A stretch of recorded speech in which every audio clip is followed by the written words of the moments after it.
Hi everyone, welcome to my channel. In this tutorial, I'm going to be showing you how to create filter in Excel. To create a filter in Excel, you can do the following. Select the data you want to filter. Go to Data tab, then click on Filter.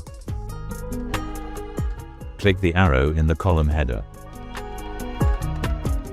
Choose text filters or number filters. Select a comparison, like between. Select OK.